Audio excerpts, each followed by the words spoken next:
এক ইহুদি তাওরাত কিতাব উল্টায় দেখে এক জায়গায় নবীর নাম, গুসায় নবীর নাম ছিঁড়ে ফেলছে। পরের দিন তাওরাত কিতাব উল্টায় দেখে দুই জায়গায় নবীর নাম, এই দুই জায়গা থেকে ও নবীর নাম ছিঁড়ে ফেলছে। পরের দিন তাওরাত কিতাব উল্টায় দেখে দুই জায়গায় নয়, এখন 4 জায়গায় নবীর নাম, 4 জায়গা থেকে নবীর নাম ছিঁড়ছে। পরের দিন তাওরাত উল্টায় দেখে 8 জায়গায় নবীর নাম। ইহুদি অবাক, দৌড়ে তার আলেমের কাছে গেছে, পাদ্রীর কাছে গিয়া কয়, উস্তাদ ঘটনা তো এই, সিরি একবার বারে ডাবল। পাদ্রী কয়, কই হাত দিছো টের পাও না? সব জায়গায় হাত দিও না, এটা আগুন। মুহাম্মদুর রাসূলুল্লাহর নাম যদি তুমি ছিঁড়তে থাকো, এক সময় গোটা তাওরাত মুহাম্মদের নাম ছাড়া আর কিছুই পাবা না। আল্লাহু আকবার, জোরে কও। ওয়ামা আরসালনাকা ইল্লা রাহমাতাল লিল আলামিন। আল্লাহ কয়, আমি গোটা জগতের জন্য আমার হাবিবকে রহমত বানাইছি, রহমত। বাইরা বন্ধুরা, আল্লাহ পাকের খোদাই যত এরিয়া লইয়া, নবীর নবুয়ত তত এরিয়া লইয়া। আল্লাহু আকবার, জোরে বলেন। সব নবীর নবুয়ত দুনিয়াতে খতম, কিন্তু আমার আপনার নবীর নবুয়ত হাসরের মাঠেও চলবে, ঠিক কিনা?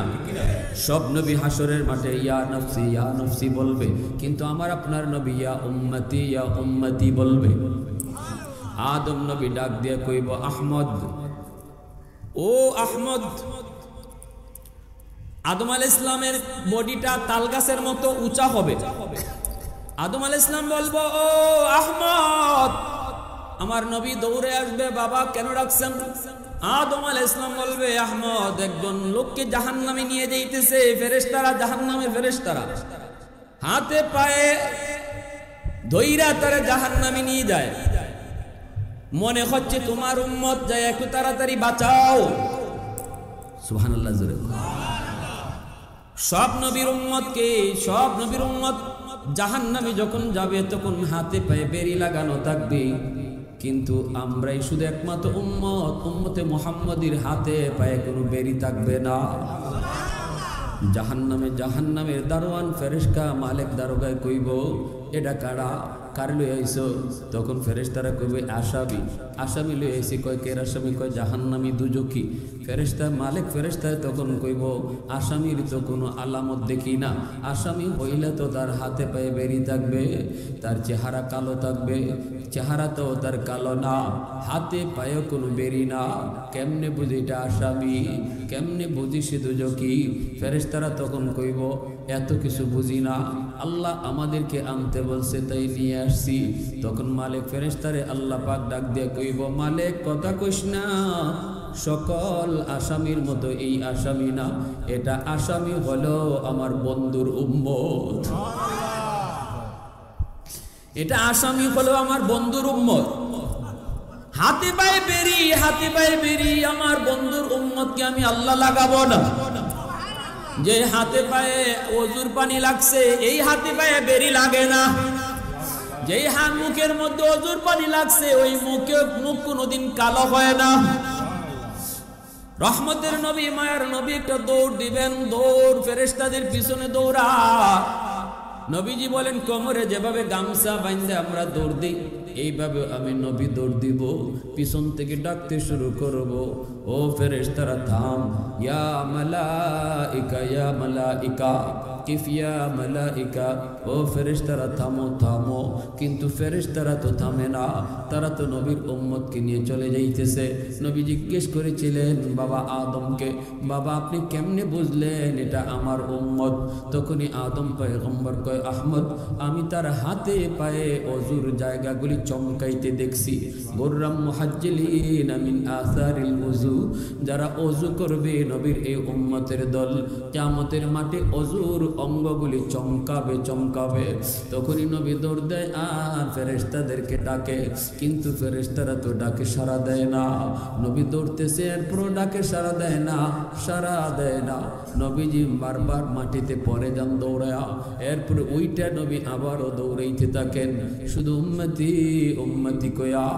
তখন আল্লাহর কাছে নিরাশ হয়ে হাত উপরে উঠে, মালিক তোমার ফেরেশতারা আমার ডাক শুনে না? তুমি না বলেছো ওয়ালা সাউফা ইউতিকা রাব্বুকা ফাতারদা, হাসরের মাঠে তুমি আমাকে কখনো নিরাশ করবা না, আমি যা চাইবো তা দিয়ে খুশি করবা। তাহলে তোমার ফেরেশতারা আমার ডাক শুনে না কেন? তখনই আল্লাহ ফেরেশতাদেরকে ডাক দিয়া কইব, ইয়া মালাইকা কিফ, ও ফেরেশতারা তোমরা থামো, পিছনে আমার বন্ধু দৌড়াইতেছে। আল্লাহর নবী, রহমতের নবী, মায়ার নবী কাছে চলে যাবেন। নবীজি যাইয়া বলবেন, কেন আমার উম্মতকে তোমরা নিয়ে যাইতেছ? কয় তার গুনার পাল্লা ভারী, নেকির পাল্লা হালকা, এজন্য তার নিতেছি। তখন আল্লাহর নবী, রহমতের নবী কয়, দেখি তার আমল নামাটা আবার দেখানো মাত্রই যখন পাল্লায় ওজন দেওয়া হবে, আমার নবী, রহমতের নবী নিজের হাতে কালেমার কাগজটা তার নেকির পাল্লার দিকে রেখে দিবে। যেই মাত্র নবীর হাতে কালেমার কাগজের টুকরা রেখে দেওয়া হয়, ওজন দেওয়া মাত্রই নেকির পাল্লা ভারী হয়ে যাবে। এত দামি উম্মত, এত দামি উম্মত, এত দামি নবী পাইছো তুমি যুবক, এতটা তোমার জন্য মায়া, এতটা তোমার জন্য নবীর কান্না। আজকে তুমি কোথায় আর আমার নবীর আদর্শ কোথায়? সেই আদর্শ বোঝানোর জন্য, শেখানোর জন্য এই মাদ্রাসা, ঠিক কিনা জোরে কও। আজ একটা ছেলে যদি মাদ্রাসায় পড়ে, সেখানে কোনো নেতা নেত্রীর আদর্শ শিখে না, আমার নবীর আদর্শ শিখে, আমার নবীর আখলাক শিখে, আমার নবীর খুলুকে আজিমের ওয়ারিস হয়, খুলুকে আজিমের ওয়ারিস। ভাইরা বন্ধুরা বলেন, রহমতের নবী, মায়ার নবী, দয়ার নবী, তিনিও মাদ্রাসা চালাইছেন, মাদ্রাসা দিছেন। আল্লাহর নবী মদিনার মাদ্রাসার উস্তাদ ছিলেন। ভাইরা বন্ধুরা, ও যুবক, আল্লাহ কয়, ওয়ানুনাজ্জিলু মিনাল কুরআন মা হুয়া শিফাউন ওয়া রাহমাতুল লিল মুমিনিন। যেখানে মাদ্রাসা হয়, ওই মাদ্রাসার ওসিলায় আল্লাহ সমাজটাকে রহমতের চাদর দিয়ে আল্লাহ ডেকে রাখে। সুবহানাল্লাহ। আযাব গজব থেকে আল্লাহ মাদ্রাসার খাতিরে এলাকাকে আল্লাহ হেফাজত করে। যে ছেলেটা কোরআনের হাফেজ হইয়া ফাগরি নেই, ওই ছেলেটার মা বাবার মাথায় কিয়ামতের ময়দানে আল্লাহ নিজের হাতে পাগড়ি পরাবে। এই উঠেন কেন?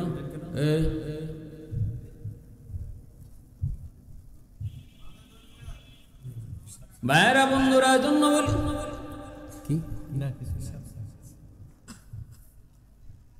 মান ক্বারা আল কুরআন ওয়া আমিলা বিমা ফীহি উলবিসা ওয়ালিদাহু তাজান ইয়াউমাল কিয়ামা। কিয়ামতের ময়দানে আল্লাহ একটা মুকুট লইয়া দাঁড়ায় কইব, কই মা বাবা তোমরা আসো।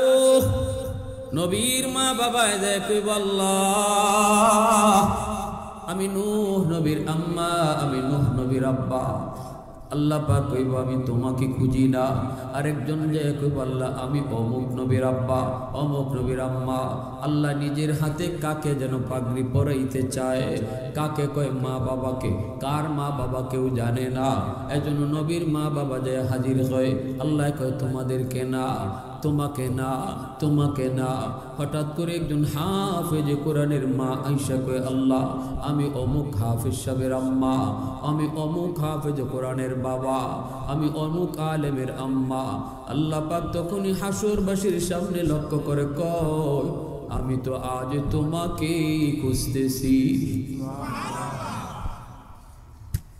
দুনিয়ার জগতে তোমার সন্তান মাদ্রাসায় যখন দিছ, সমাজের মানুষ তোমারে মন্দ বলছে, ফুলাটারে মাদ্রাসায় দিতেছ, কি খাবে, কেমনে চলবে, কেমনে পড়বে? মাদ্রাসায় পড়লে পরে কোনো সার্টিফিকেট নাই, কেমনে চলবে? 10 জনের ভিতরে 9 জন গেছে স্কুলে, তুমি বাবা তাকে নিয়ে আইছো মাদ্রাসার দিকে। আমি আল্লাহকে খুশি করার জন্য। সমাজ চলছিল তোমার বিপক্ষে, তুমি চলছিলে আমি আল্লাহর পক্ষে। ওই দিনই আমি আল্লাহ, ওই দিনই আমি আল্লাহ। তুমি বাবার জন্য পাগড়ি বানায় রাখছি, এটা সমাজের সাথে যুদ্ধ।